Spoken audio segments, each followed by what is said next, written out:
Thank you everyone for coming for this webinar. My name is Akintola Akintoye from Leeds Beckett University. This is a great opportunity for many of us to come together this afternoon in the UK, and I'm sure you are from different countries, which in terms of the time position where you are.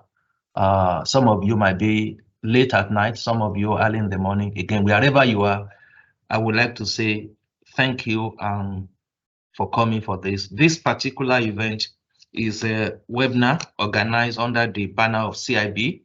We have the CEO of CIB here, who is going to say a few things later about what CIB is all about and what we are trying to achieve.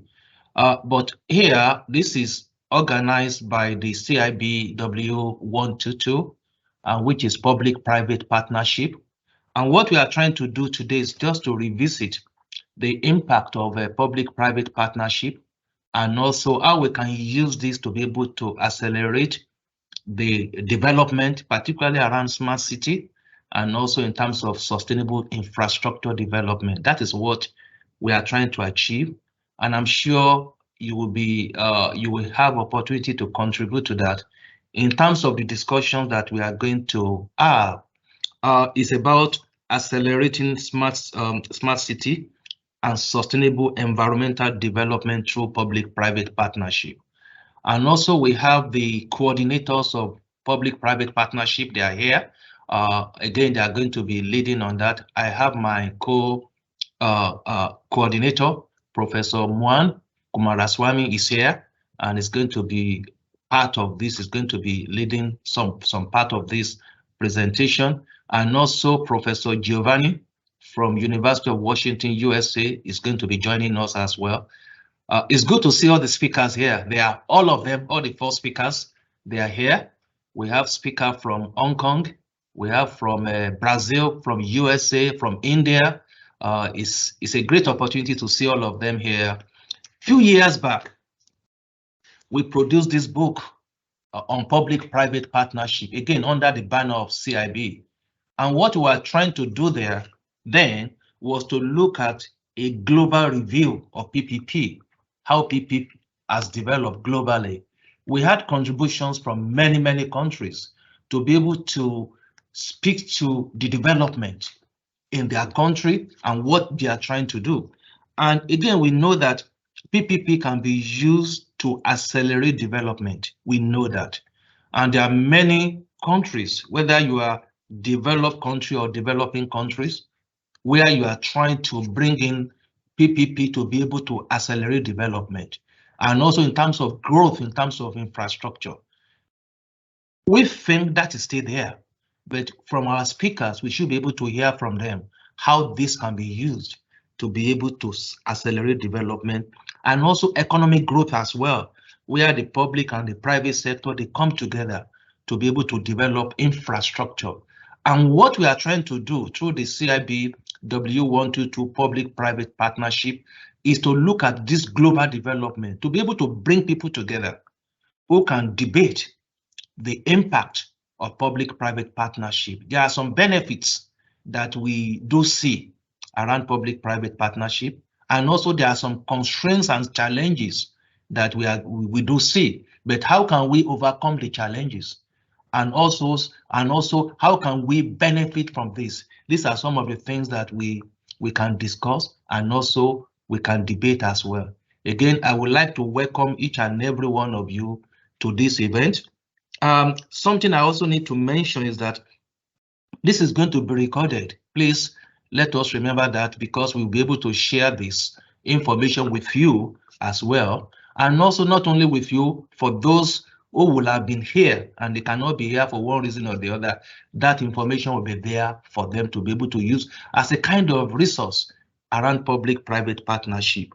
Also, we are going to open the chat box as well, where you can put your questions, what the questions you have. We have 2 people that have helped us a lot to be able to organize this event. We have Liz Schofield and also Lee Donna, both of them from Leeds Beckett University, have helped us, and they have been the contact as well with you around this, organizing this event.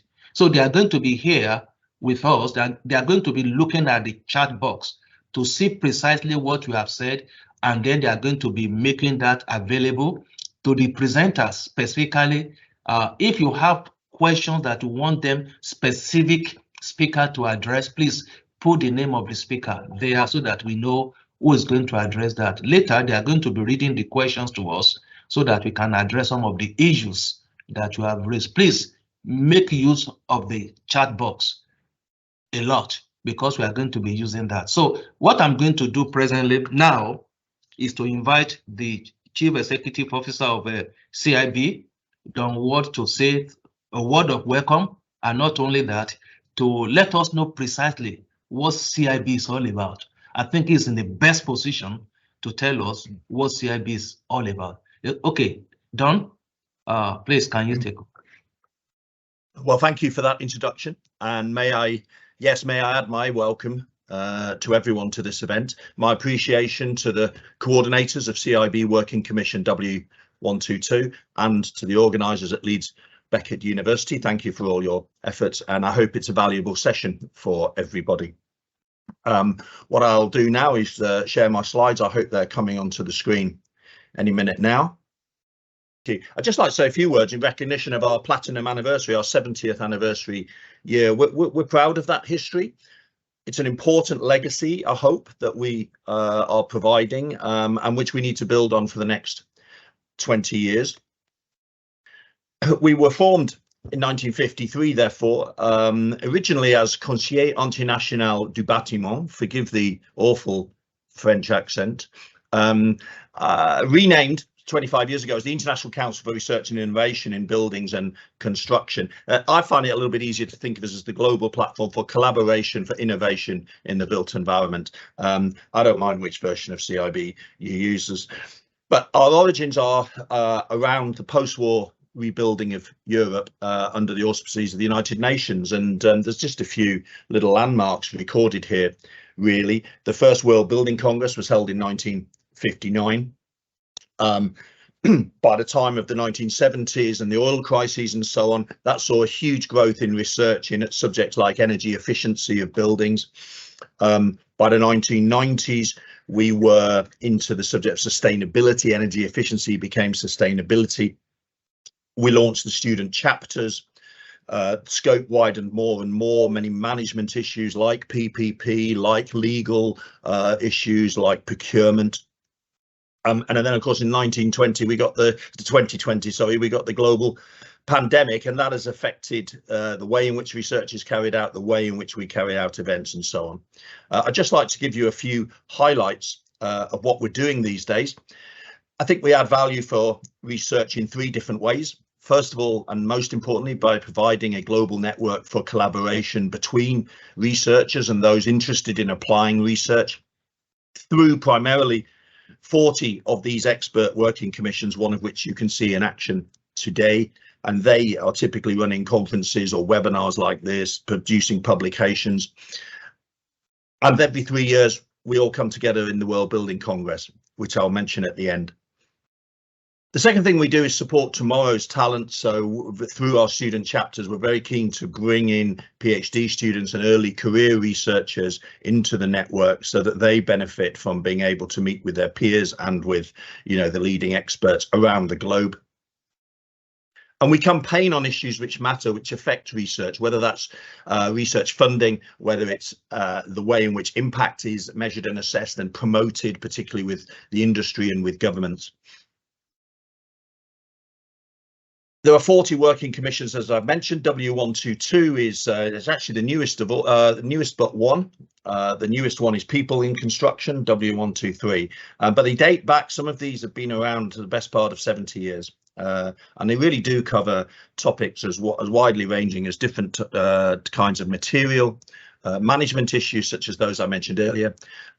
About half of them are addressing some aspect or another of sustainability, whether that's environmental impact, whether that's social impact, or whether it's economic performance. I do encourage anyone watching who's not involved with CIB. I'm sure that somewhere on that screen is your research area to some extent or another.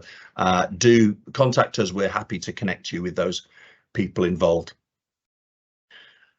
The next 70 years, I think you've got to be focused on sustainability and climate change, and frankly, impact on populations, impact on the planet. And we've taken a lot of effort in the last 2 years to align all of our work, including the commissions, to the Sustainable Development Goals. And it's pretty obvious that some of these goals are directly all about our industry, whether that's Sustainable Goal 9 or 11.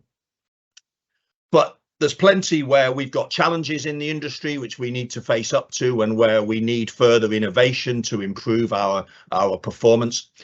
And there are plenty where the great work of our industry make a big difference, whether that's in production of better hospitals, better schools, whether sewage and sanitation, etc.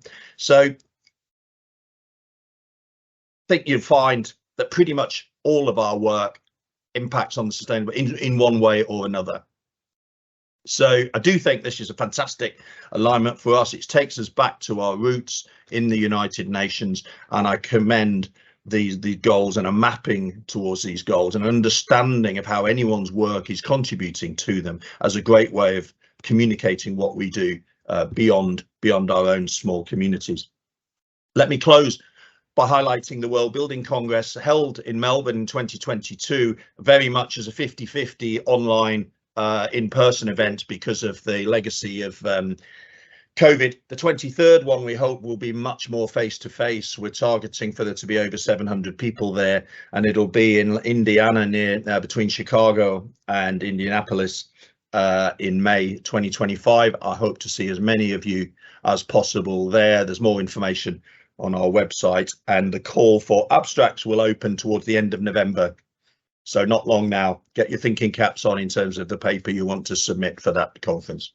Thank you very much. I'll hand back to the chairman.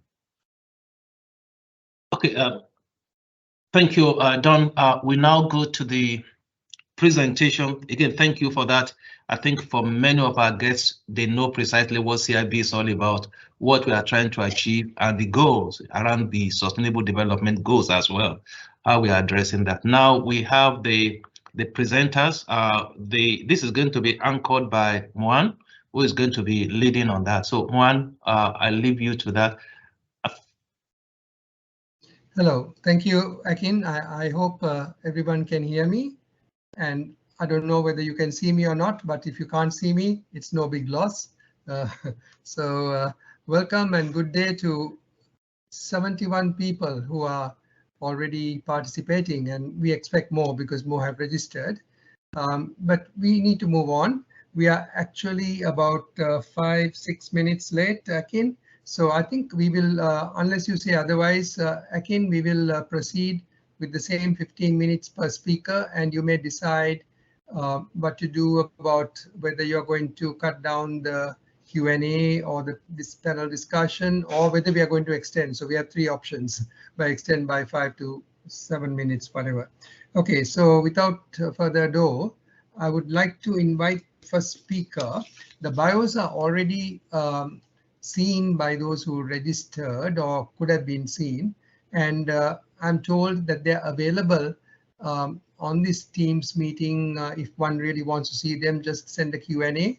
And talking about Q&A, anyone who comes up with a question during the presentation is welcome to type them into the Q&A, and these will be collected and we will answer them during the Q&A session time later, as many as possible. So that will be a different procedure. So those are the house rules, and we will now call upon the first speaker, Professor Albert Chan from Hong Kong Polytechnic University. And so happens that I'm also in Hong Kong at the moment. So this is just across the harbor from me. And welcome, Albert. And I can see the slides are loading. And over to you, Albert. Certainly. Good day again, and thank you, Professor Mohan, for introducing me, and thank you for your kind words.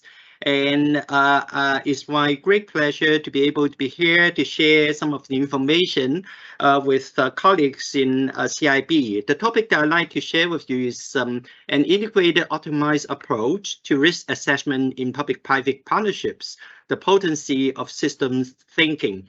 In fact, it's based on a piece of research work of my PhD student, Dr. Bridget Ashwin.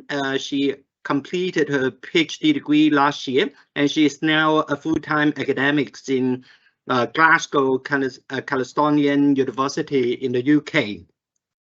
All right, let me begin by showing you the outline of the presentation, and because time is quite tight, so I go straight to talk about some the main contents. Now, we believe that, we all are practitioners and researchers in PPP, and we just understand that, risk management in PPP is absolutely important, and proactive risk management will enhance project viability and reduces uncertainties. And this, although is a very familiar topic, and the one that I'd like to introduce to you today is what we considered a rather innovative approach, because we believe effective risk management is absolutely necessary for the successful implementation of PPP. Now, the traditional wisdom tells us that risk management systematically entails, first, identification, second, assessment and prioritization, third, allocation and sharing, and last but not least, treatment and mitigation. So these are some very fundamental concepts about risk management. And however, we believe that, risks are allocated to further define the roles of project actors. Hence, efficiency in assessment is absolutely critical to ensure project success. Now, despite the familiarity of risk assessment and risk management, the knowledge domain is characterized by several approaches to risk management and assessment.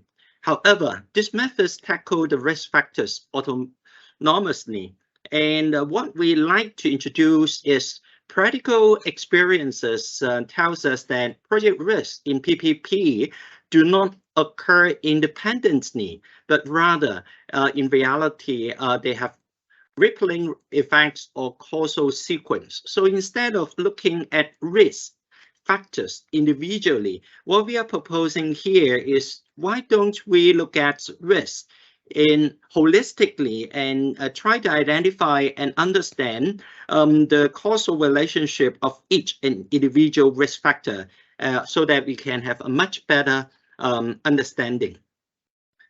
Because we believe that project risks are interrelated, hence the evaluation of risk relationships improves and provides a better estimation of risk impacts. And therefore, it is important to consider the dynamic nature between risk when assessing them. So instead of looking at them independently and individually, we call for a big picture, what we call the system thinking, and which reveals interconnectedness, synthesis, and causality, which in other words means a cause and effect relationship. System thinking is described as the best and ideal approach to realistic modeling of project complexities such as risks. So what is system thinking in risk management? It involves recognizing interactions in interrelationships amid project risks. System thinking in risk assessment provides a blueprint of the causal sequence of risk factors. Therefore, it provides a roadmap for investigation and enables efficient risk treatment and mitigation strategies as practical as possible. Now, in terms of methodology, the integration of system thinking and the typical risk assessment methods optimizes and effectively defines the risk behavior and impact. By and large, this optimized approach consists of two stages. The first one is autonomous assessment, which is a very typical risk assessment approach. And method adopted is risk significance index. And the second stage is the systematic assessment. Method used is interpretive structural modeling and MIMAC. Now, pardon me, MIMAC is a French term, but then, later on I will describe them in further in greater details. Now, this is what we call the approach, the stage one. Firstly is the autonomous assessment. Typically, we'll find out the risk significance index by way of likelihood and severity, and the multiplication of the likelihood and severity will give us the index. And then we assess the risk impact evaluation by means of the RI, the risk index. And during the process, we compute the RI, which is the product between likelihood and severity, and we just take a square root out of it.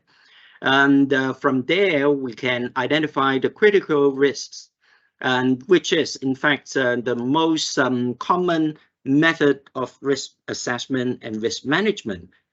But then we don't stop by there. We move on to the second stage, which we call the systematic assessment.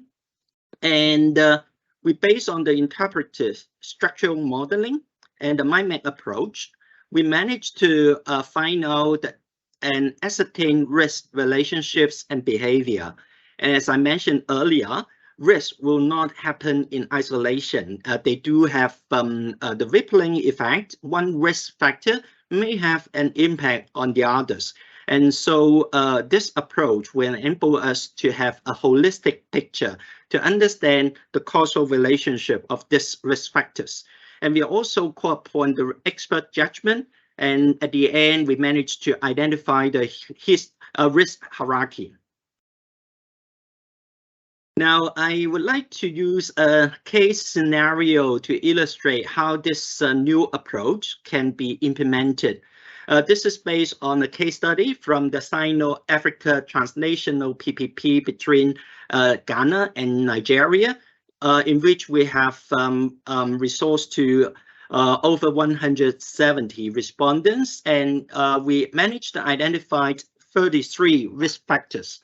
And from the stage one, we adopt the normalization approach for those having the loading over 0.5. We consider them as the critical factors, and we managed to reduce 33 risk factors into 22, which we call the risk critical factors. In stage two, we apply the risk relationship assessment and the MIMAC approach. Now, this is how we did the systematic risk assessment. Now, we resourced to 13 experts, and from which we identified the 22 critical risk factors.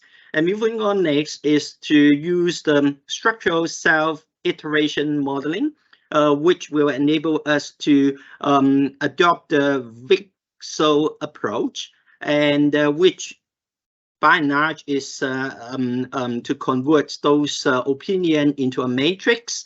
And moving on to stage three is to develop the reachability matrix and transitivity check. And lastly is to enable us to develop the level partitioning.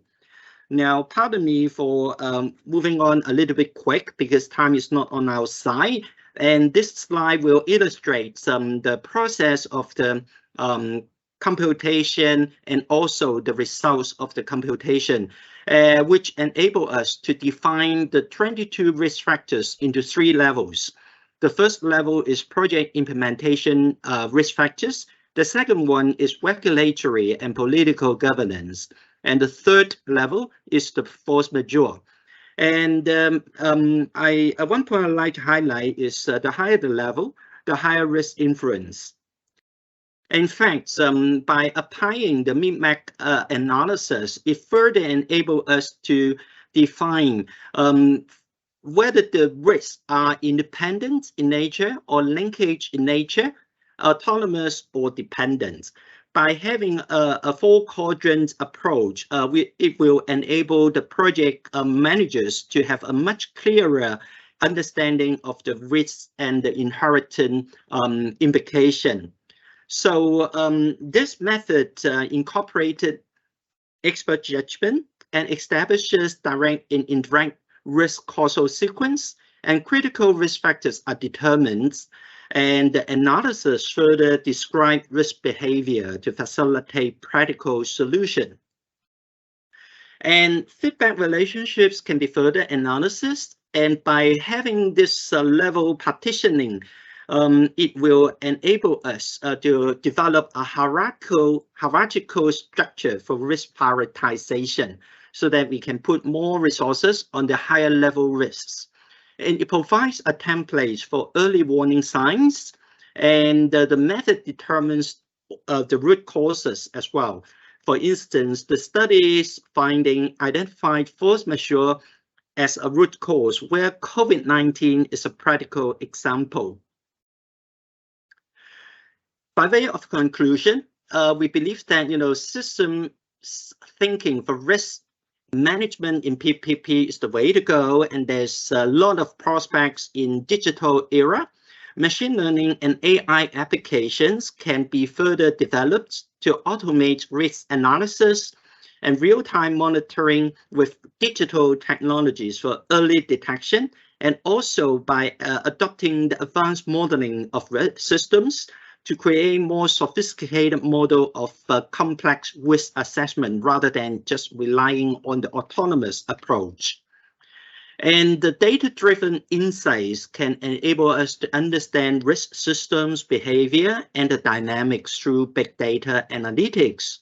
And it also improves scalability, ability to handle more risk systems, and ultimately it enhances collaboration amongst project parties in risk management. So system thinking, as a result of this research, indicates that it can provide and offer a valuable blueprint for risk management in PPP that goes beyond a reductionist approach. The application of system thinking in risk assessment is important to resolve the practical complexities in risk management of PPP, particularly in smart construction and for future technology. So that is the stuff that I'd like to share with colleagues today. Thank you very much. Thank you very much, Albert, for finishing on time and giving us a knowledge-packed presentation, getting across all your points so well. Thank you very much, Albert. And now moving on to the next speaker. So moving from Hong Kong to Atlanta, Georgia, another good friend, Baabak Ashuri from Georgia Institute of Technology, or Georgia Tech as we all know it. Again, no introduction, he needs no introduction, and you've got the bios if you want to see recent details and updates. Over to you, Baabak. All right, I'm sharing my screen now. I think you should be able to see that. Yeah, everybody. Yes, we can. Yeah. Good. All right, and you hear me? Yeah. Good morning for our friends on this side of the world, and good afternoon, good evening to our friends in Europe and Asia. Thank you for having me. Appreciate the invitation, Mohan and Don, for the introduction. So I believe my PhD student, my senior PhD student, Honjin Oh, should be on the call. So this is a research we have done over the past year with the Center for Equity and Decision and for the Transportation. Is one of the centers for university transportation centers that the U.S. Department of Transportation supports. So the topic is we wanted to show how public-private partnership, the P3 as we call it on this side of the pound, or PPP on the other side, can be used to enhance development and deployment of the smart technology. And particularly in the US, there is a gap in broadband. There is a gap to have access to high-speed internet, particularly the situation considering the vast amount of land the country has, and a lot of that going into the urban areas and rural areas sometimes, not receiving the access to internet at the level they're supposed to, and what you would expect from a big advanced country and big advanced economy like United States. But having said that, we thought of, this would be a sweet spot for some of the public-private partnership forms. And by the way, some of you might be familiar with the infrastructure bill. That's the bipartisan infrastructure bill passed the Congress in 2021. And part of that, about $65 billion investment into the broadband, national broadband initiatives across the United States. So that has been the money provided by the federal governments and in form of different types of grants for the states, municipalities, counties, and local governments. So we see that also in a hierarchical order from the federal to a state to the communities, and that also adds some complexity to designing an appropriate business model. So certainly there is a gap here. But just talking about the broadband infrastructure, I know some of you might be familiar. We are talking about the smart infrastructure here, a smart cities, backbone of the smart cities, and also a smart economy. So we certainly have a cross-border network. This is some format of, under the sea, for example, fiber optic cables or satellite connections. This is connections that we would have across the globe to have the backbone of the international and global kind of network, high-speed network. And then each country or each region, they have their own national backbone. So these are sort of very high-level public infrastructure at the federal level, government level would take care of that, getting into the contract with stakeholders involved in that level. But what we basically talk here, and that's usually the parts that unfortunately not everybody would benefit from this international and national backbone, is the middle mile or the last mile. These are the things that you and I would deal with that. At the state level, for example, they need to have the middle mile network, the ones that usually routed through the state highway systems or into interstate highway systems. So these are sort of the middle mile network. And then the ones that we get a connection, we get a cut from that middle mile that brings us to the home, bring us to the university that we are, for example, or bring us to a place of business or any other activities that might happen. So primarily we are talking about how we can address equity, how we can address access to the broadband for communities through investment in some middle mile and last mile network. So in our research, we focus on that. We talk to states, we talk to the cities, we talk to people who are involved in the middle mile construction or last mile, and see how that model could work. So most of you here, or all of you, should be familiar with the public-private partnership models. So in this case, the challenge is yet another infrastructure system, yet another things that you may want to consider that as utilities, for example, like gas or electricity or any other type of utilities. You would have this significant deployment cost, and somebody has to take care of that in lieu of receiving a subscription fee. Like you and I pay X amount of dollars per month for access to certain speed of internet. So that's a risky business, and that's something we would like to see how we can address that. Because, for instance, if you are in a place that enough subscribers are there, I mean, for instance, you know, if you are in place like New York City with about 10 million population and almost the same amount of people visiting that throughout the year, throughout every week or every month, so you would have a big customer base. So everybody wants to have a piece of that market. Everyone wants to be there. So that's why you see players in the US like, you know, AT&T, Verizon, Comcast. They're all over the markets that are already a lot of businesses there, a lot of people there. But once the population drops, once the number of business or the level of the economic activities drop, then you would have a situation that subscription down the road is not good enough, is not profitable, and it's not the priority of the private sector to take that. So here is the place that public has to step in.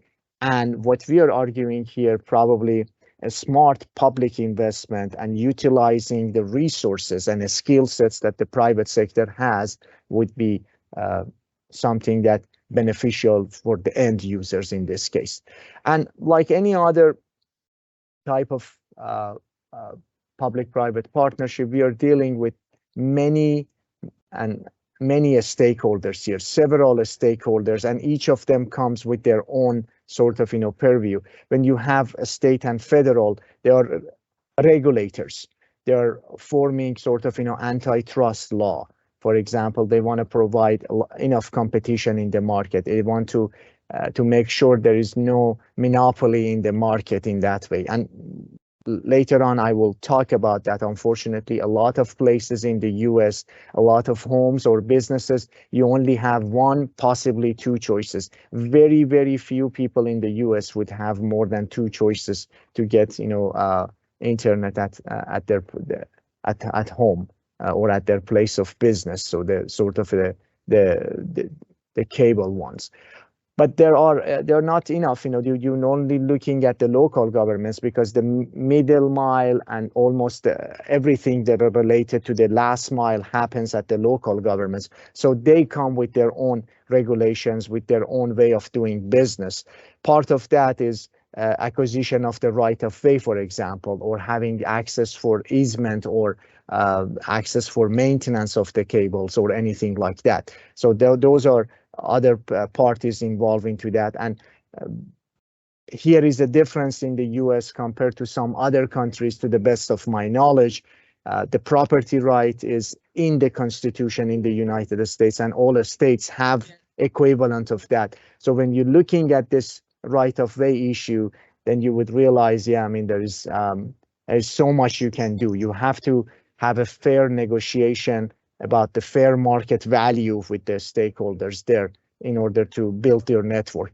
So then you have your contractors, the network construction contractors, those who are design and build. A lot of them are design builders in this area. They're familiar, they're engineers, and they get in some form of, you know, EPC type contract in order to build, lay down the foundation, to build the conduit and the equipment and all of that. And when you get to the last mile, you need operators, and you need ISP, you know, the internet service providers, which you and I are our interface is the ISP providers. So the issue is at each level, what kind of, you know, competition you would like to have, what kind of efficiency you would like to bring to the table, and definitely how you go with the funding and funding gap, addressing the funding gap or addressing the financing issues. So the research framework and the paper, by the way, published by Journal of Legal Affairs and Dispute Resolution. That's the American Society of Civil Engineers journal, and Hunjin and I have made some presentation here and there based on the outcome of this research. But, you know, I would highly encourage you to take a look at that, or if you want, you know, you can drop me an email. I'll be happy to share a copy with you. But what we did, we used a sort of a case study approach and interview based. We had after the literature review, we have a structure two things. One was the survey, which would be another publication coming up on this study. But the other things after the survey was done was detailed interview. So we had a structured interview with the stakeholders at the local communities, at the public entities, and private sectors who are involved in that type of business. So the findings, we summarize that as several business models that can be used. But let's review the issues. There are several issues that we understand through the content analysis of the interview transcripts. The issues related to the partnership, that's a key point, that as far as that public-private partnership, we always talk about put the partnership back to the deal, which deals with the risk allocation and risk identification. So we have mechanism in terms of how we can allocate the risk, whether it's the design and construction or permitting risk. So we have a risk checklist for broadband projects in case somebody might be interested in that, so they can look it up in our paper, so they can see what kind of risk checklist would be available, and that risk register would be the first step to assessment and allocation of the risk, the funding and financing part of that, and the expectation that both parties would have. One thing I need to say that the projects always have a chance to become more successful than anticipated. We can estimate the demand, but we are not perfect in that estimation. So there's always good to have some sort of cap and sort of revenue sharing after a certain point. So, and then of course up front, for the first few years, in order to build that revenue, there might be some issues around that, so the public can get into that and issue some minimum revenue guarantees. A lot of market dynamics, which affects the price, to the end customers. I'm not going to everything, but definitely the sustainability and impact of the business model and the competitive landscape has been coming. And by the way, pay attention to that. This is evolving market. Every year we would see some new technologies. So another advantage of public-private partnership is to bring the private partner to know the latest technology and decides on the use of the latest technology. So you don't want to stick with something that belonged to 5 years ago. So often when you're looking at the public sector, unfortunately, a lot of those, stick with the technologies that are not up to the level that it should be. And it's the private sector, we can design some P3 models with the clauses that says it has to be a state of the art. The other attributes that we use to build the business model, and we came up with a 10 type of business model.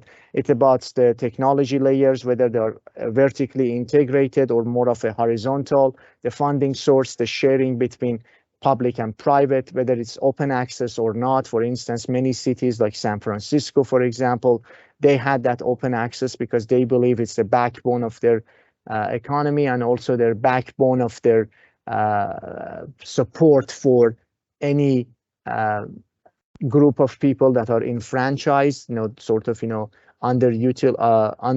communities in particularly major cities.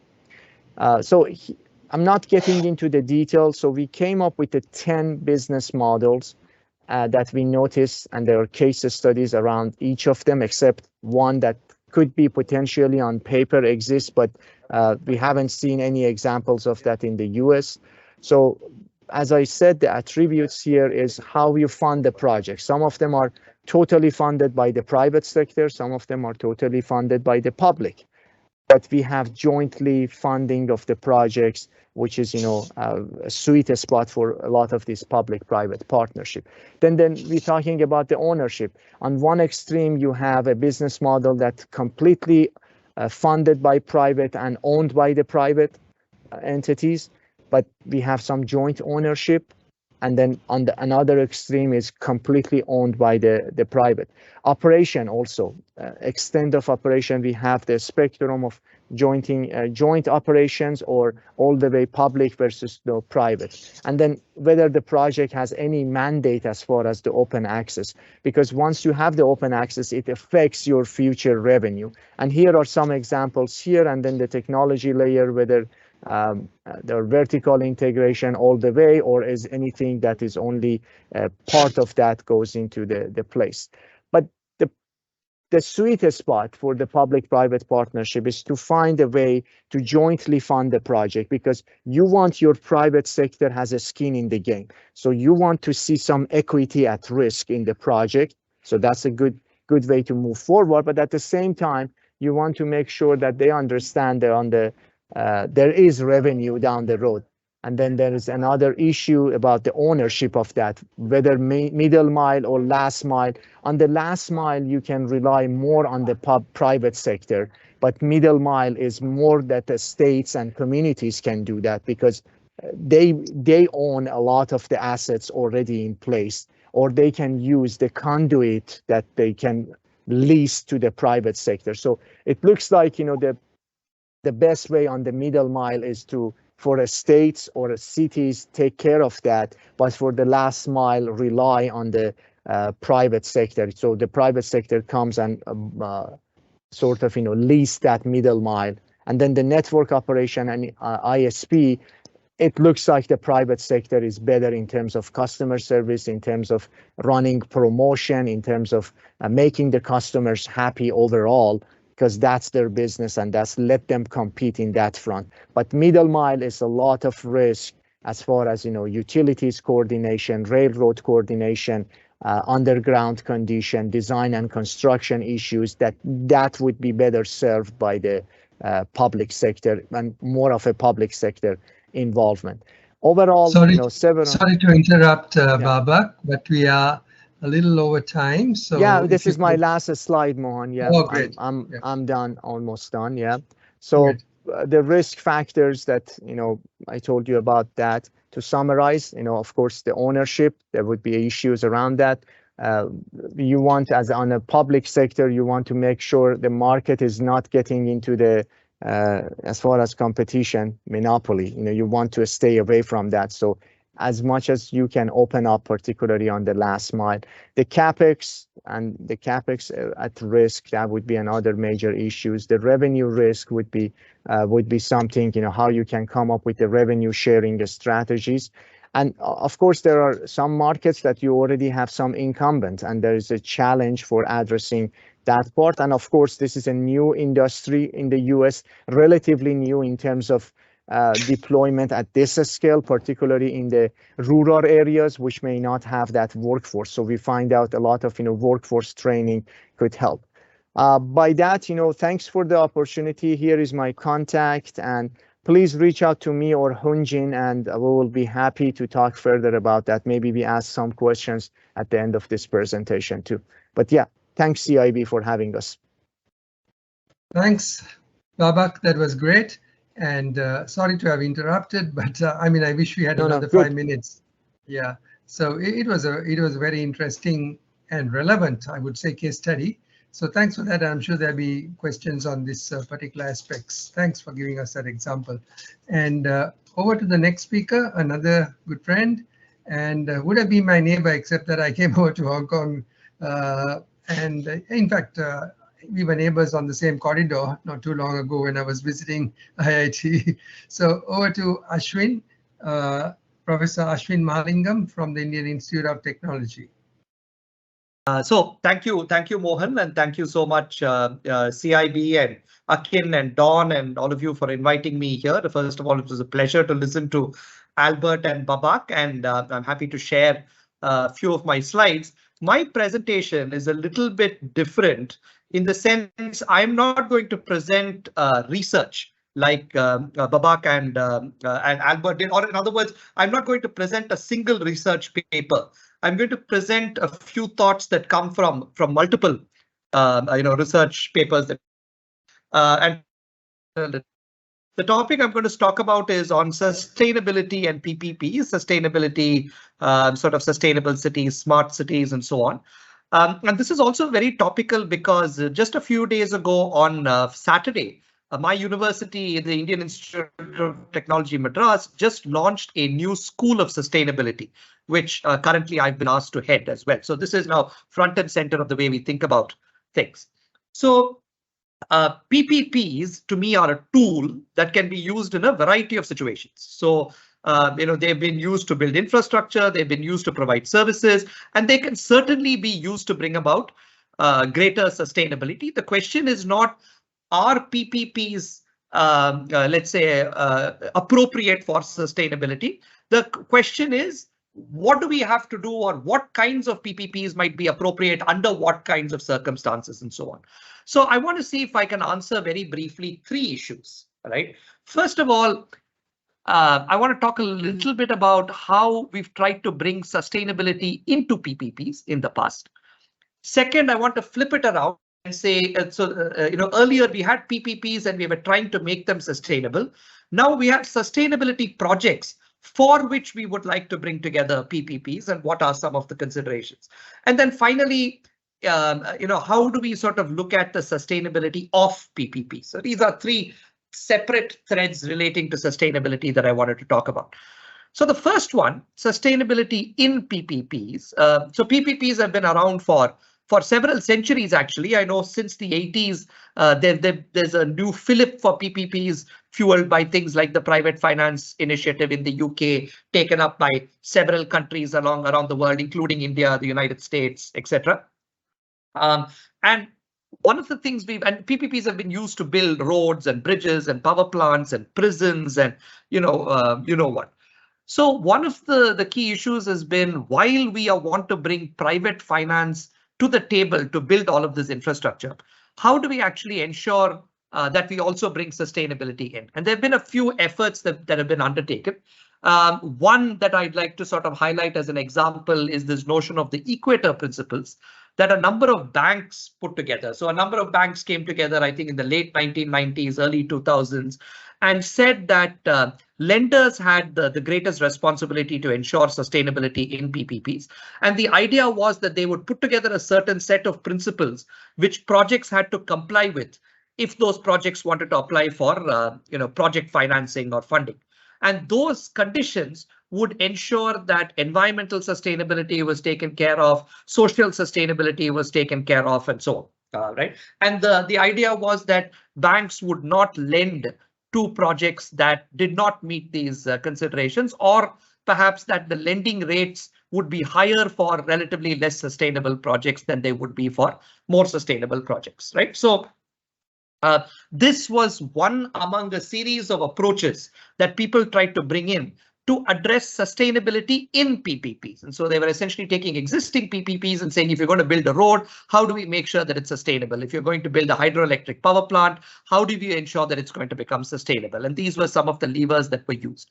But I'm not quite sure if these were particularly successful. The equator principles continue to remain on paper, but there have been issues with how you enforce them. Why banks should sign up to this in the first place, whether they are robust enough in terms of actually specifying or rejecting projects that meet a certain threshold and things like that. So this area, I would say, has been a lot of thought has gone into it with regards to sustainability in PPPs. Not quite sure if the results match the expectations, right? But moving forward today, we're looking at the opposite. We're saying we want to develop sustainably. We want buildings to be more sustainable. We want streets to be more sustainable. We want energy supply to be more sustainable. And given this, how do we bring in the private sector? And in some sense, I don't think it really matters, because as long as there is a bankable project, the private sector will come in. So the private sector is perfectly happy to come in and build a coal-fired power plant. But if the economics work out, they're probably going to be perfectly happy in coming and building, a solar installation or a hydroelectric power plant or whatever it is, right? So fundamentally, bringing the private sector in for sustainability is not a particular challenge. The challenge is, once you bring in the private sector, how do you ensure the sustainability of what you want to develop?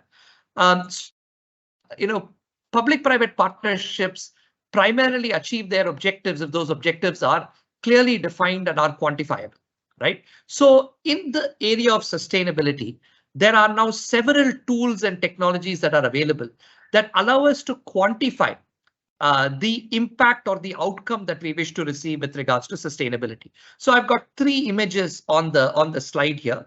The leftmost image is essentially ways in which you compute a carbon footprint for a project during the construction, during the operations. So if you're going to build, again, a hospital or a prison or whatever it is, there's a certain amount of carbon that goes into the building of that facility by view of the materials that you use, the construction methods that you use, and there is a certain amount of carbon that you're likely to emit based on the operations of the facility, based on the kind of energy that you will use and so on. And a carbon foot tools like life cycle analysis and so on allow us to measure our carbon footprint and allow us to then set certain standards and benchmark that the private sector that could be tied to the revenue that the private sector receives, that ensures that the private sector will take all means possible to reduce their carbon footprint to something that would allow for maximum profitability. In the center, we have this notion of what's called urban metabolism, which is a fascinating idea. Just like we have human metabolism, the idea is that, humans consume a certain amount of resources. Agglomerations like cities and towns and villages also consume resources in terms of electricity, in terms of water, in terms of food, etc. And urban metabolism is a framework that allows you to understand how much of all of this is flowing through a city or a town or a village or a project, and allows you to then set certain benchmarks in terms of what is allowable and what is not. And if something exceeds what is allowable, then there can be financial ramifications to ensure that the private sector does a sustainable job. And the graphic on the right is something called the planetary boundaries framework, which talks about 9 boundaries or 9 parameters that would ensure the safety of our planet, and the boundaries to which you can actually start developing before you start harming those parameters or leading to a situation where there is irrevocable change that you are precipitating, right? And so all of these are various ways in which we can start measuring our sustainability impact and putting it into the PPP agreement as a responsibility of the private partner. And these targets are then again related to the financial sustainability of the project. And so I think these are things that we have to think through more in terms of looking at how PPPs can be used for sustainability, right?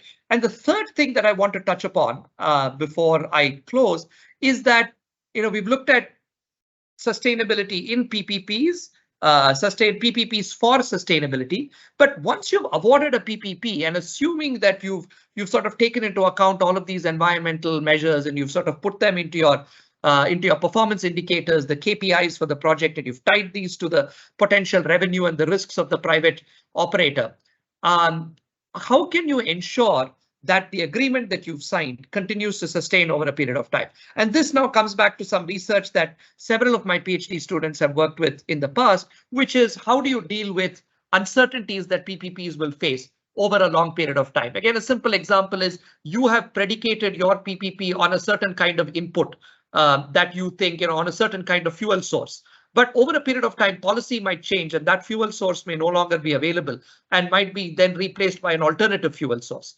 What happens to the PPP in those kinds of situations, right? How do PPPs deal with a variety of uncertainties? These could be natural uncertainties. Climate change, of course, is the big one related to sustainability, economic uncertainties related to the market, political change, things like that. And also the evolution of, technology. Right. So, for instance, if you have a road that's built and you have more electric vehicles, how do you induce the private sector to come in and put in more charging stations on the road, given that there are now more electric vehicles that will be using that road, right? And that's an extra investment that the private sector has to make post award. So how do you sort of deal with it? And the answer to this through a lot of our research is through what we call the 2 A's, alignment and adaptability. Alignment essentially talks about, PPP has a couple of very critical interfaces. There is an interface between the project and the outside world, and the outside world is not necessarily on the same page as the project. And very often you have stakeholder conflicts because projects and stakeholders do not see eye to eye. Second, even within the project, the public and the private sector often have differing goals and incentives. And therefore, it's important to bring about what we call relational and organizational governance strategies to ensure that the project organization and the stakeholders are on the same page, and the public and the private sector are on the same page to ensure the sustainability of PPPs. Because once everyone is on the same page, if you want to make a change to the contractual agreement because of a force majeure condition or some is changing eventuality in the future, then it becomes possible because everyone is working towards the project. So there are a series of strategies that we would sort of look at with regards to bringing about alignment that will ensure the sustainability of projects. And the second is to bring about more adaptability and flexibility into PPP so that they can deal with the changing world. And this is extremely important with regards to sustainability because things are changing quite rapidly. Global temperatures are changing. This is having a huge impact. The warmer it is, or the hotter it is, the more a road, for instance, will start developing cracks, the more maintenance that it will need, and the more it will mess with the original economics of the project, right? And therefore, there have to be mechanisms to allow projects to reset in the face of these kinds of climate emergencies, right? And essentially, there are three approaches to this. One is to automatically code in adjustments into a project. For instance, to say if the average mean temperature is above a certain amount for a certain period of time, then the private sector is entitled to an additional expense in terms of major maintenance of roadways, right? And so these are sort of fixed things that are put into the contract, if then clauses that allow you to adjust the contract in the face of eventualities. And this works when you can predict the uncertainty ahead of time. Another option is to have something called a real option, which is the right but not the obligation of either the private sector or the public sector to change the terms of the contract. So for instance, you're building a desalination plant, but because of rising sea levels, your water intake might need to be sort of changed to a different location. And so and it may not necessarily happen automatically because there is some amount of discretion involved. Can one party be given the option? Can the private sector, for instance, be given the option of being able to extend the duration of the project or something like that in exchange for extra capital expenditure in changing the intake of water for their desalination plant and so on? And finally, if none of these work, then you have what we call renegotiated settlements, where we have committees that you put into the contract ahead of time that look at some of these climate eventualities and have the authority to open the contract multilaterally and address these issues, right? So in other words, I just want to sort of stop there with all of these thoughts and sort of summarize by saying, when we look at sustainability and PPPs, there are multiple dimensions. Are we looking at existing projects and trying to bring sustainability into them? And though there are a set of considerations there, are we looking at sustainability related projects and ways in which we want to hold the public sector, private sector accountable to those sustainability metrics, in which case it's very important to put in these kinds of metrics. And irrespective, how do you sustain the PPP? And that's only possible if you have contracts that can adapt and organizational arrangements that are aligned that allow you to leverage this ability to adapt so that everyone is working, sitting around the table and not across the table, as a practitioner once told me. And I think if we can take into account these kinds of strategies and mitigations and safeguards, I don't think there is any reason why we can't move towards a more sustainable world through the use of public-private partnerships, right? So I'll stop here. Thank you very much for your indulgence. CIB, Mohan and others, thank you for the invitation. And I'll be happy to answer any questions once in the presentation's end. Thank you very much. Thank you very much, Ashwin. That was great. You got across so much in so little time, all right? And really, it was, as you said, a presentation with a difference. And you covered the 3 dimensions of sustainability that you got across so well. Thank you very much, Ashwin. And now we move on to another presentation. In fact, all the presentations have come from different flavors and given us different facets of PPP, if you like. And the 4th one, I'm sure, is going to be just so, because it's moving from India to Brazil, and it's going to be from a practitioner, Dr. Leonardo Grillo. And he's based in Brazil, and he's in charge. He's now in industry, and he's in charge of very, very interesting prison projects, which I'm sure he's going to tell you about. So over to you, Leonardo. Okay, it's a presentation about the PPP in the prison system, a case study in Brazil. Context: concessions have been used since the 19th century in Brazil. More recently, governments have passed laws to enable the use of concessions and PPPs in economic and social infrastructure projects. Last week, Federal Supreme Court denounced rights of violations in the prison system and proposed the elaboration of a national plan for the prison system, Brazilian prison system, within 6 months. Therefore, PPPs may have a role to play in the evolution, in the modernization of the Brazilian prison sector.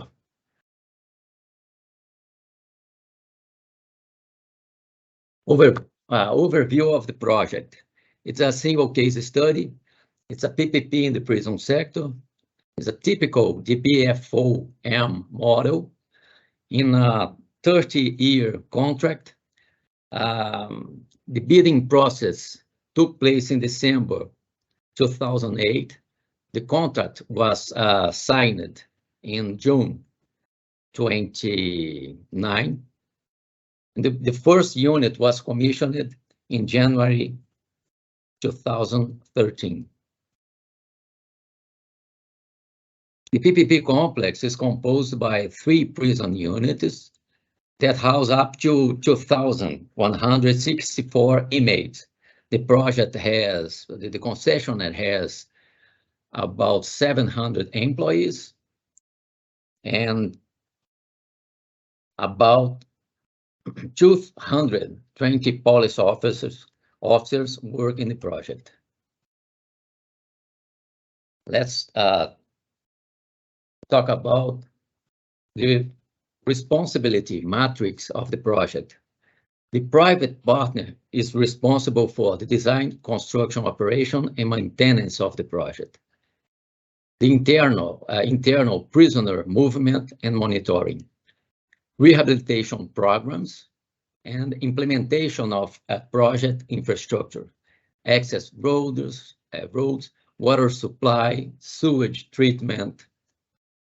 On the other hand, public partner is responsible for the maintenance of the order and discipline, application of disciplinary actions, inmate classification, security of the perimeter of the prisons, external prisoner movements, contract supervision and management. In Brazil, police power is reserved to the state government and cannot be transferred to the private sector. The design of the facilities is very functional, suitable for use, compliant with legal and contractual requirements, and carries out a lot of technological innovations. The design is focused on life cycle cost management. We use stainless steel furniture and toilets, for instance. And the project uses a lot of technologies, such as electronic actuation for doors and showers, modern CCTV system, cell phone jammers, walk-through metal detectors for scanners. Also, interesting point of the project is the training of personnel in techniques such as handcuffing, body language, signals, and intelligence techniques for communicating with prisoners.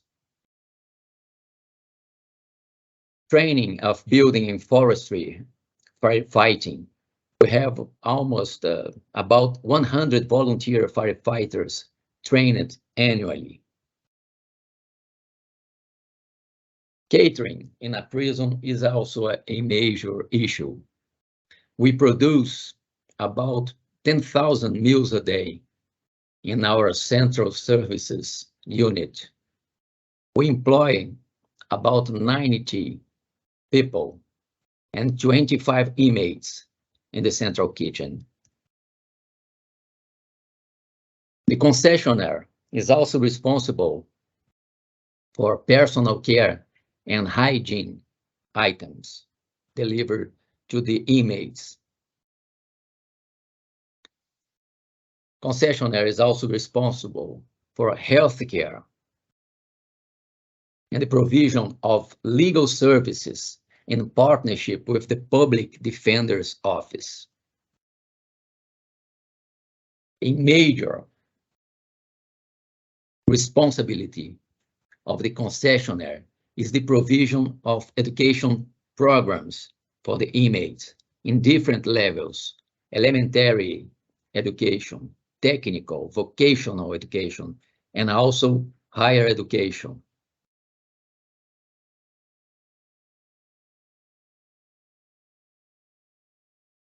In 2019, almost 70% of eligible inmates were involved in educational programs, against 10% average in Brazil. Concessionaire is also responsible for work programs. In 2019, almost 48% of eligible inmates were engaged in work activities in our prison units, against a national average of 13%.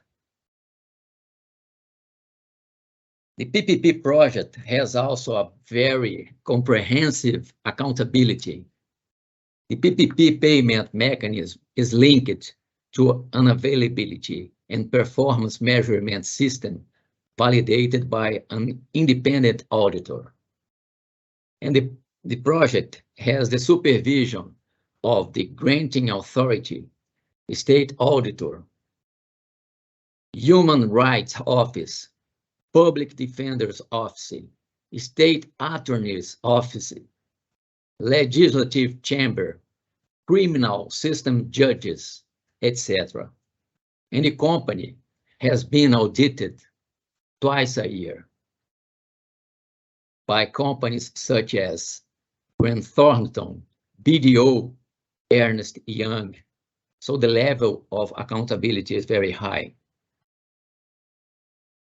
The concessionaire has put in place a compliance program since 2017. And the project has received a lot of awards. The PPP has been listed among the top 40 PPPs in emerging markets by IFC and was considered the best project of Brazil in 2018 in the PPP Awards and Conference. According to one of the most famous magazines in Brazil, our project is an exception, but should be the rule. Some results of this single case study in the prison sector in Brazil. PPPs have an important role to play in the evolution of the Brazilian prison sector. Our case study suggests that PPP can lead to both efficiency and quality gains for the provision of services in the prison sector.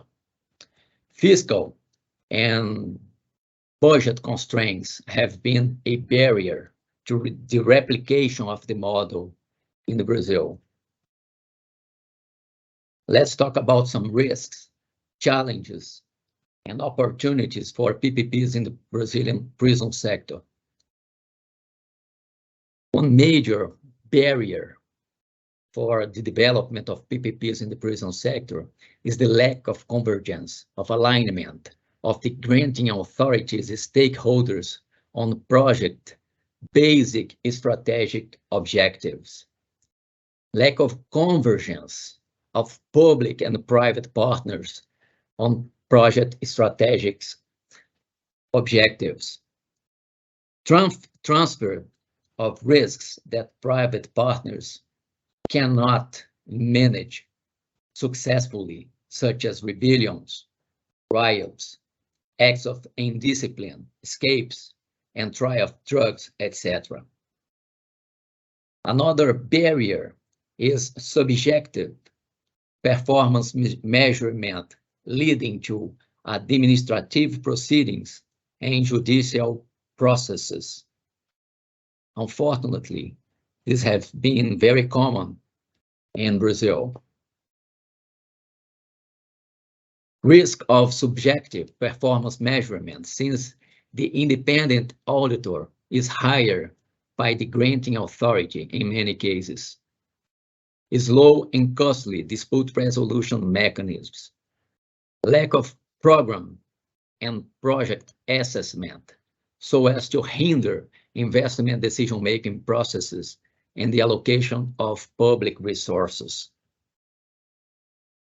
Lack of PPP policies at municipal, state, and federal level, affecting project modeling and increasing transaction costs for the companies.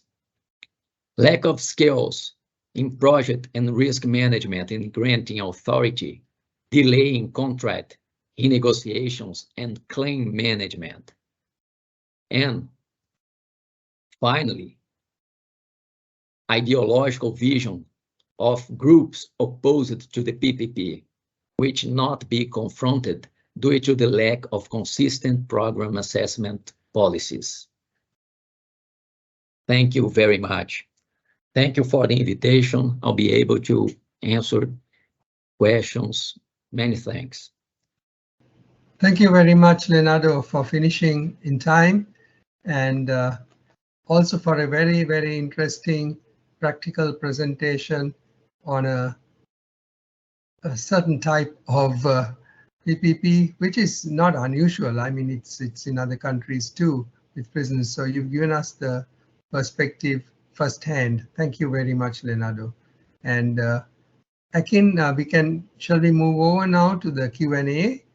And I think the questions, Liz may correct me if I'm wrong, are in the chat rather than the Q&A. So there are a few questions that I can see. Liz, do you want to guide us? Are you okay to read out the Yeah, that's question? fine, no Thank problem you. at all. Yeah, we've got a couple of comments and a couple of questions that have come in. So the first one is for Baabak. And the comment sort of question is, I wonder how we can build long-term sustainability into the business model of a broadband PPP, given the fast pace of technological advancements and unclear regulatory landscape for smart cities, particularly around new technologies. So that's for Baabak. Yeah, and that's from Australia. Baabak, that's from Yonjian, who you met last year on another webinar. Okay, go ahead, Baabak. Yes, yeah, absolutely. I think, yeah, a very good question. Very good question, Yangjib. You know, the problem that you mentioned, it's pretty common even in the places that the technological pace is not that rapid, but definitely for something like smart technologies used for the broadband, it becomes more severe. And I think to some extent, Ashwin mentioned that a lot of those measures of, adaptability, that sort of, the 2 A's that Ashwin was talking about as a solution. So I'll share with you what we can do about the broadband.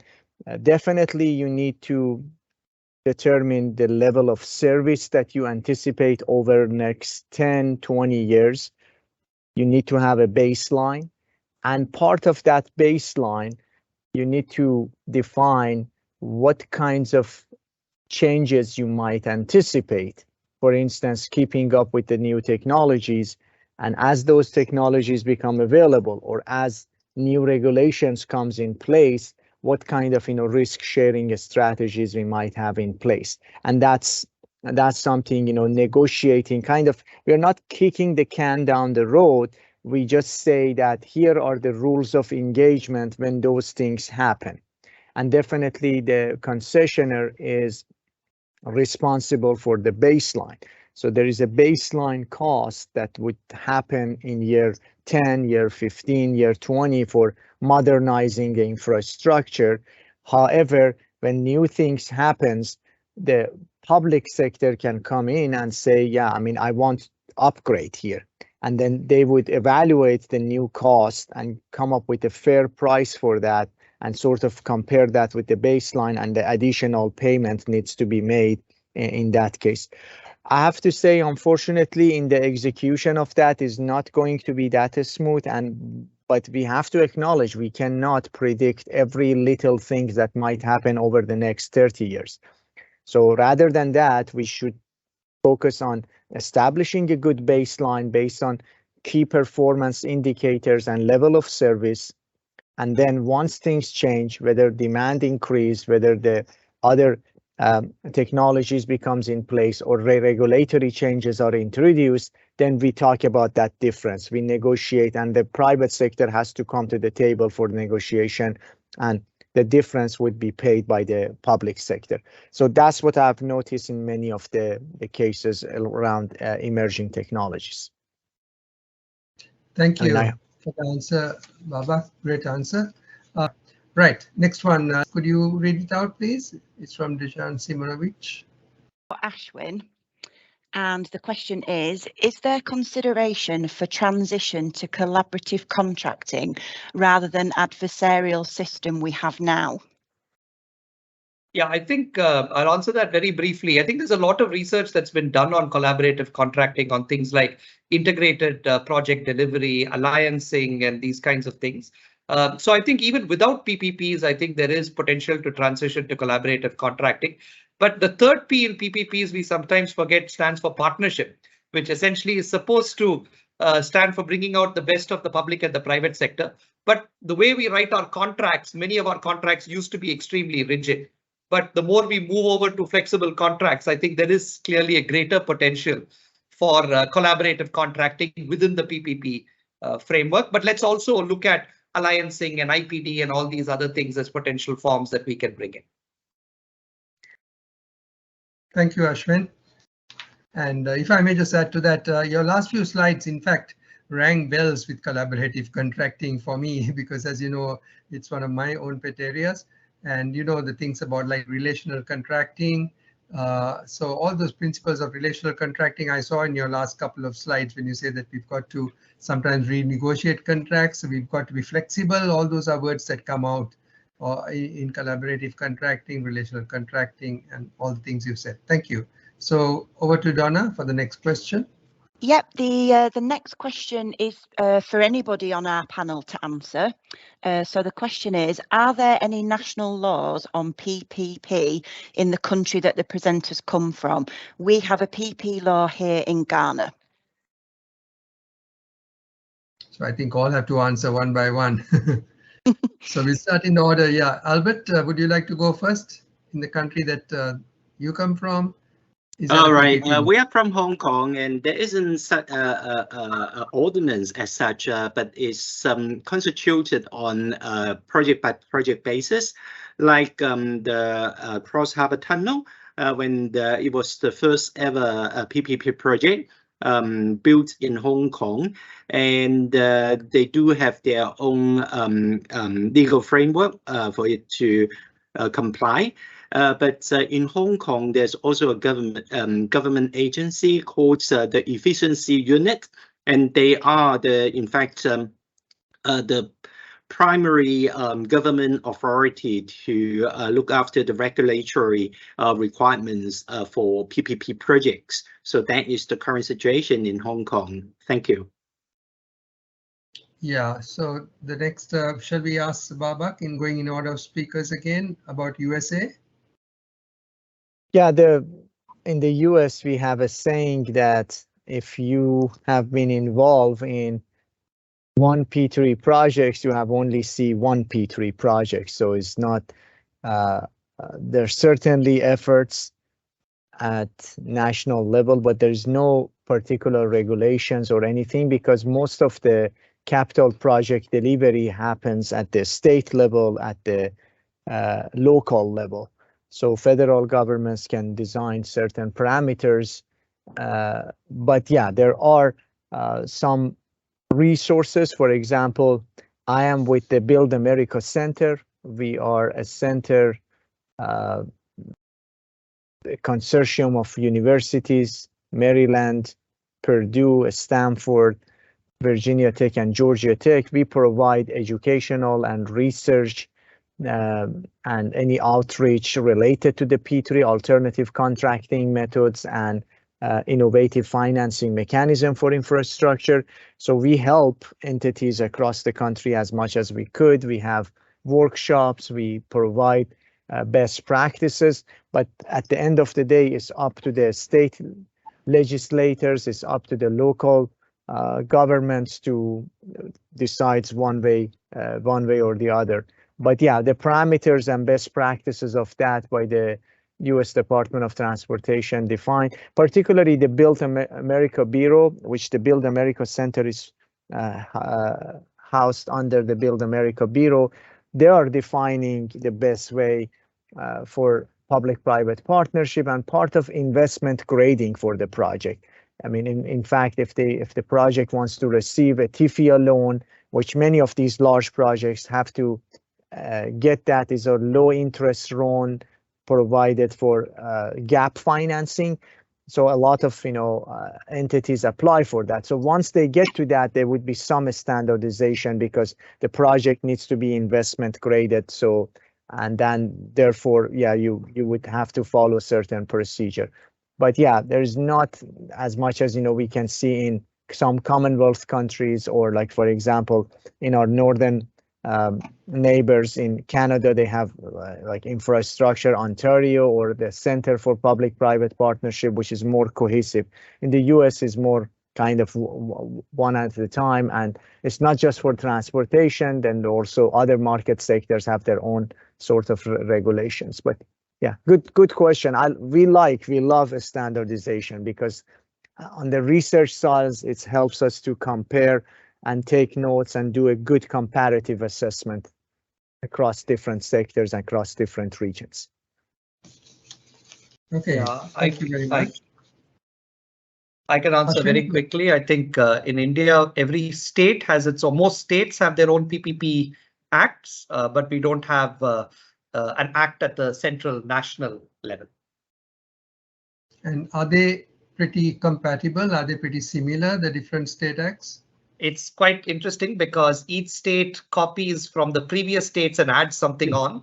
So you'll find that some of the more recent acts are probably a lot more mature than the states that actually enacted them a little bit earlier. So in fact, doing a content analysis gives you a little bit of an interesting glimpse of how thinking on PPP has evolved. So thanks for that, Mohan. That's an interesting point.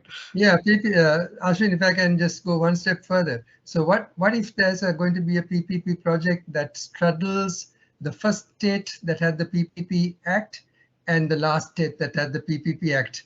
And if there's going to be a difference between those two, there might be some incompatibility, right? If there's a road that runs between. Absolutely, but those will probably not come under the state. Those projects will come under the national authority. And there again, there's no act, but each authority has its own sort of guidelines. So the National Highways Authority has its playbook, etc. So luckily, you don't get this conflict because each state, as per the constitution, has its own set of things it deals with. And the moment there's something that's across states, except in a few cases, rivers that go through multiple states, it's in the national interest. So that conflict doesn't arise, but it's an interesting sort of theoretical proposition as to what might, and it might be interesting later on if some of the earlier states revamped their act by sort of learning from some of the later states. Yeah. Okay, great. So I see that Leonardo has already put his summary reply, giving even the law number from 2004 that regulates PPP. But Leonardo, would you like to add to it to verbalize a bit more? Basically, the federal government passed the law back in 2004, and it was followed by the state governments. And the state governments have improved the federal law. But in Brazil has a civil law framework. So a law is absolutely necessary to consider legal certainty for the private companies. That's why a law has had to be passed in Brazil. Okay, great. Albert, I just wonder whether you want to say anything about the PPP law in China, moving a little bit beyond that. I know, well, Hong Kong, as you said, we have ordinance for each PPP project, so which passes the, let's call the equivalent of a parliament. And but if you take China as a whole, would you want to comment anything about the law or regulations that govern that, Albert? Yeah, there are laws and regulations governing the operation of PPP in mainland China. In fact, I note that Professor Yongjian Ke is amongst the audience in this forum. And I'm sure that Yongjian would be able to provide a more detailed comment on this. He just typed and say that there is no national PPP law in mainland China. Interesting question, and I just can add to that because I happened to attend a PPP webinar by coincidence today, another international one with speakers from UK, Australia, and the Middle East. And it was organized by Pins and Masons. It was about 4 hours ago, and I attended that one. And in that one, the speaker from the Middle East said that the PPP market in Middle East is now ripe for takers. So they have matured, and which is what is very relevant to the question asked is that the speaker said that, trying to see the name of the speaker, but I have it here. I think it's, yeah, it's Tim Armsley. Tim Armsley. He said that he's based in one of the Middle Eastern countries, and he said that every country in the Middle East now has its own PPP law. So it's matured to that extent, and there's a lot of interest and a lot of money still, of course, for those who are interested. Okay, this is organized by a law firm, Pins and Masons, who some of you may know. So they're into the legal aspects of this. So it's good for financiers, lawyers, apart from infrastructure guys like us. So it's something from the Middle East. Well, some other countries may have their regulations, like some of us said. Some do have laws. Okay, so do we want to, any other questions, Donna? The next question is for Ashwin.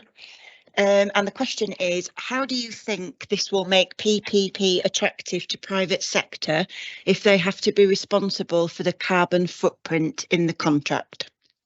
Yeah, I think Akin has asked that question, and it's obviously a very important and relevant question, because if the private sector cannot make the returns that they expect, then why would they sort of come forward?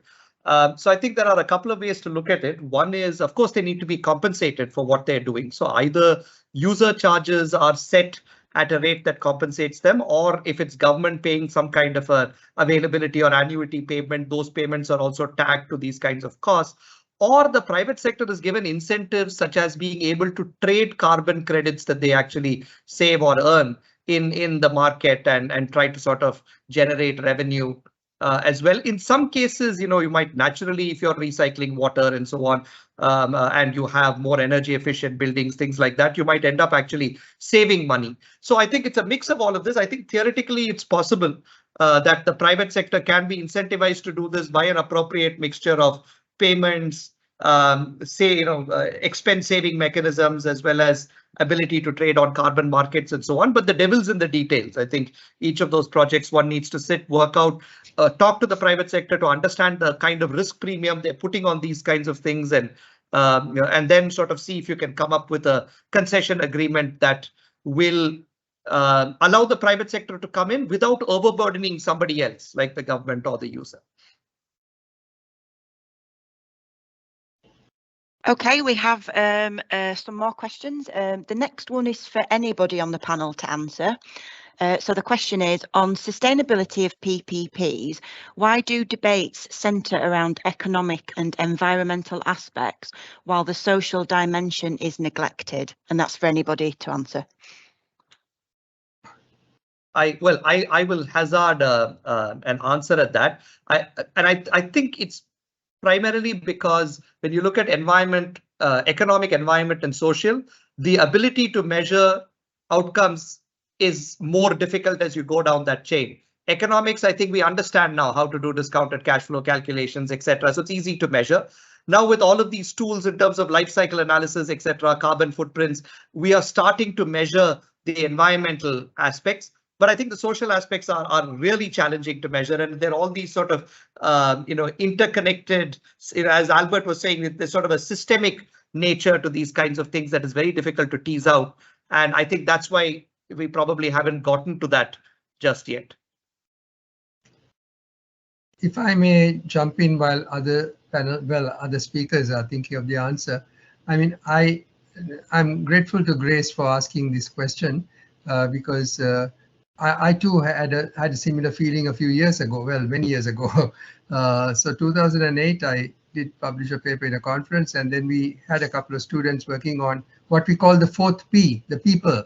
So that ties up with the social aspect, and make the fourth P in PPP. So the 4P is public, private, people partnership, and there you get the actual end users really involved from the start, from the front end. So you do build in the social aspects. So if interested, you can look at some. It's not just me. There are others like Hemanta Doloy who have also independently published on 4P and all, so bringing the people into the partnership. So going beyond 3P to 4P and looking at and trying to incorporate the social dimension. Anyone else on the one thing I can add, Mohan, at least in the broadband, the whole point to use PPP model, the P3 model, the whole point of that is to address equity issues. So these are the parts that there was market failure. There are areas, underserved areas, as well as, the areas of low income that, they simply, there is not enough subscription fee, the revenue that coming from that is not enough because otherwise all of these big players in the market would have expanded to that area. When the demand was not there, then the public has to step up for the social equity matter. So the whole use of that PPP model for broadband in the US for the most part is motivated by the social equity. The other way is also this is in trial mode and have not been experienced a lot in the industry, but in the US there is sort of a nuance now introduced that communities also invest in these projects, like becomes at least somehow equity partner, a small junior kind of equity partner in some of these P3. So part of that return on equity comes back to the community one way or the other. And that's something I noticed has potential value in terms of building a coalition and support for the PPP projects, which is very important.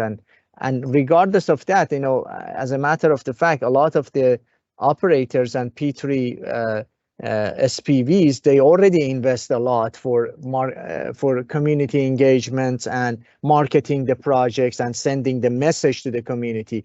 So rather than spending all of that money, they would say, why not the community becomes an equity stakeholders, and therefore part of that revenue generated goes back to the community for some other projects or just some as a return on their investment. So I see this also address some of the social equity in an innovative way. I would like to see more of that, quite frankly. It's sort of the idea could be like a crowdfunding of the infrastructure. So we have some small samples of that here and there, the crowdfunding of infrastructure. Of course, for billion-dollar projects, maybe it's nothing, but for the smaller size projects might be something significant. Thank you, Baabak. So so that's a good reminder that there are elements of social concern and consideration in the existing PPPs, and I suppose that's the job of the public sector to build in those considerations because they're supposed to look after social welfare. So it may be there, although not explicitly so, through the public sector. So thank you for reminding us of that. Maybe we should move on to the second question from the same person from Grace. Donna, would you want to read it out? Yep, so the second question is again for anybody on the panel to answer. And the question is, why is ex post evaluation of PPPs lacking regardless of PPPs being around for decades? Now that question is assuming that there is no ex post evaluation, which some of us may not totally agree with, but over to anyone from the panel, to the speakers rather, to answer that question. Now, I was going to say what you just said, Mohan. I think there is some amount of ex post evaluation, at least. I think various governments do these reviews periodically. It's happened in the UK and elsewhere. I think the more important question is, are the learnings from the ex post evaluation being fed into the next generation of PPPs? And I think that's where sometimes there is a gap, in that process. Thank you. So again, while waiting for the other speakers, if anyone wants to add anything, in fact, the webinar I mentioned that that I attended this afternoon from Pins and Masons, in fact, that was the topic of the webinar, and it was there was a report just released this year. It's called, let me see. Okay, it's called the White-Frazier report. And it was done on the PFIs in the UK. Yeah. And so, yeah, it's called the White-Frazier report and published in July 2023. So it is an ex post evaluation of the whole PFI program in the UK. And it's under discussion, where they have come out with some lessons learned and they've called for a reset. So I got the executive summary in front of me. And so there are some things going on. And they've come out with some interesting points from the UK point of view, but this was discussed globally and, as I said, from Australia and Middle East as well. So any other speaker wants to add to this on ex post evaluations of PPPs? If not, we can move on to the next question, Donna. If you can. Yep, do you want me to move on to the next question then, or?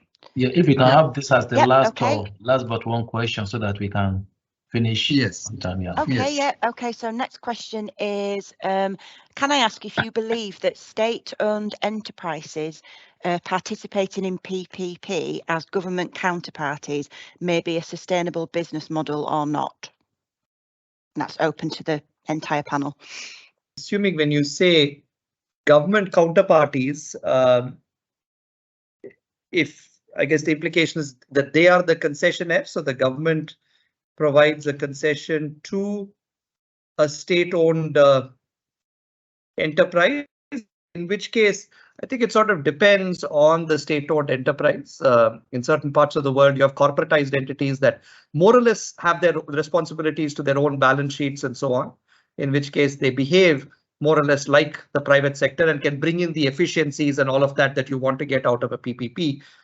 But if that's not the case, then I might at first glance question whether that would actually constitute a PPP or not.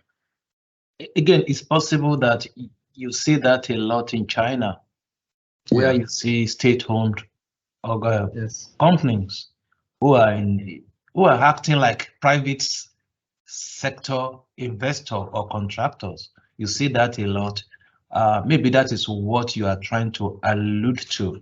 But again, whether you can regard that as a PPP or public-public partnership, where they come together to be able to do business together. Again, you see also the same state enterprise going into many countries, operating like a private sector in many countries. Particularly, you see that in a lot of that in Africa, where you see a lot of publicly owned companies in China coming to Africa in many countries, and they operate as if they are a kind of private organization. Maybe that is what you are trying to think about. I don't know. In my opinion, the participation of state-owned enterprises in the PPPs brings about important governance and compliance issues due to potential conflicts of interests, which must be addressed by the granting authority in case-by-case basis. But it's very common in Brazil in water supply and treatment sector. the participation of state-owned enterprises in this sector.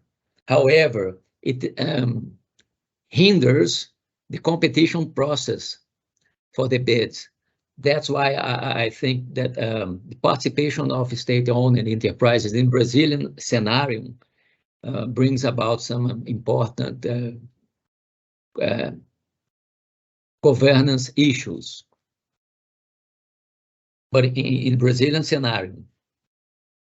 Can we just pick this last question from Albert, you know, again, because you mentioned about the system dynamics and how you've used that to be able to look at risk and to be able to do a kind of assessment of risk. The project you have done, has it gone beyond that to be able to look at, okay, we've identified this risk through the system dynamics or system thinking? Who take over what? Does that go to that level? Thank you for the question. I think this is a very valid one. And by classifying the risk into different levels, it provides us with a much better picture of what some major risks are and which level they are in. And in fact, the results of our finding is the highest level of the risk is force majeure risk. And the second level risk related to government or political liability, regulatory framework, as well as legal and regulatory changes. Now, our common wisdom tells us that, you know, allocation of risk would be best allocated to the party who are the most able to manage the risk. Now, looking at the level 2 risks, they are all related to government regulatory issues. So that definitely would point the tendency to the government to take the higher responsibility in being allocated in managing those risks. Whereas for the level 3 risks, which is force majeure, which is by definition beyond the anticipation of either party, so perhaps that risk should be equally allocated or being avoided or assigned to a third party. Now, as for the most fundamental level 1 risks, they are primarily related to the operation and the capability and the competence of those concessionaires. So that would perhaps be better allocated to the contractor side. So I would suggest that, you know, by identifying the different levels of risks, we would be able to tell which risks would be of more influential nature. And we really need to look into the individual risks. Which party would be better able to handle the risk and manage the risk, and then that party should take a higher share of managing that particular risk. So that is our recommendation. Thank you. Okay. I think we should be finishing within the next few minutes. Again, is there anything you want to say, Juan, before I wrap it up? Thank you. Sorry. Yeah, nothing except to, I'm sure you're going to thank all the speakers, but I'll do it here now. And also thank all those who asked questions for enabling and facilitating a lively chat and keeping us going and awake in different parts of the world. So yeah, I think the Q&A session was to me very useful and revealing, educational. So maybe we are moving close to the scheduled time of closure, and I know that some of us have already sent messages saying that they want to leave. Of course, we could go on for a few more minutes if there's something very interesting. So I think we'll end the Q&A session and hand over to you, Akin. Thank you for your contributions, particularly our speakers. Again, you've tried to give us a lot of exposition about how PPP should operate, and also what are the issues, and also the case study also is important around the prison, and also in terms of the band telephone situation. We've seen all this. These are all fantastic work that you are doing. On behalf of the CIB122, I would like to say thank you for your contribution. I'm sure also our delegates, the people that have come and have stayed with us, again, thank you for the time that you have spent with us, and also to Liz and Donna, again, thank you for anchoring this. Don, thank you everyone. I think what came out of this for me is the fact that we need to have a bit of flexibility. And you mentioned about adaptability as well, because of changes that are taking place. How will PPP respond to all those changes? And we need to have that within the contract for it to remain current. Otherwise, it becomes so difficult to manage. And we're also saying that public sector might not have the resources to adapt to all the technological changes that are taking place. But the private sector is in their own interest to continue to make sure that the technology or the issues they need to address, they remain current. And maybe that is where we need to look at how public and private sector, how they continue to work together. I think the key word that is mentioned by Ashwin is around partnership. Working together in partnership, having the same shared goals is important, and to have trust as well. That collaboration and the spirit of collaboration to be there is important when we are dealing with partnership. And we know that there are many areas where we have received failure of this system. Again, I'm hoping that we can continue this in a different way, and also we can continue this discussion and debate. Again, thank you everyone for coming, and I know that you all have to go now. We've been going on for 2 hours. Thank you, and one again, thank you for chairing the session. Again, thank you everyone. Leonardo, it's good to see you again. I see you one of these days again. Albert, Ashwin, Don, all of you, thank you for the wonderful work and your preparation, the time you have taken to prepare for this. Again, thank you for all those. Thank you everyone. Thank you. Thanks, Akin. Okay, thanks, then, everyone. Thank you. Okay, thank you, everyone. Okay, okay. And bye-bye. One, can you wait a Everybody. bit? Yeah, okay then, thank you.